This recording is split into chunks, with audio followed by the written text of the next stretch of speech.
په خپل ژوند کې چاته پیغور ما ورکوه د چا سره دې ښه وکړ د الله سبحانه وتعالی نه د هغه اجر او ثواب غواړه هغه ته ما یودوه په هغه احسان ما اړوه هغه ته پیغور ما ورکوه چا سره 10 روپۍ ښه وکړې هغه ته 100 ځله یودې مړه ستا هغه 10 روپۍ دې ورکې شي زموږ د پښتو په معاشره کې دا پیغور ورکول دا ډېر زیات شوي دي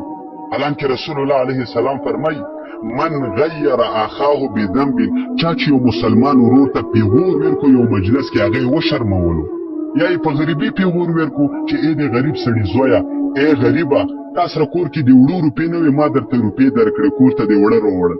یا وې ته وایي چې تا سره د ډاکټر روپۍ نه وي بیمار وي ما درله علاج وکړو یا چاته وایي چې مړه ته خو قرضداري راګیر کړی وې تنګ کړی وې ما دې قرضداري نه خلاص کړی ما دې ته قرض لنډ کړو د خلکو مخکې هغه مسلمان ورور وشرمې او یا هغه ته په یو ګناه پیغور ورکړي د هغه نه یو ګناه شوي زنا تې شوي تا لیدلې یا یې غلا کړې تا لیدلې یا یې بله یو ګناه کړې تا لیدلی او تا سره یې راز وي و هغه راسته د خلکو مخکې هغه ته ښکاره کړي چې مړه تا خو دغه ګناه کړې وه و هغه وشرمې د خلکو مخکې رسول الله فرمایي لم يمت حتى يعمله دغه انسان تر هغه وخت پورې مړ نشي چې دغه ګناه یې خپله نه کړي نو ورونو چاته پیغور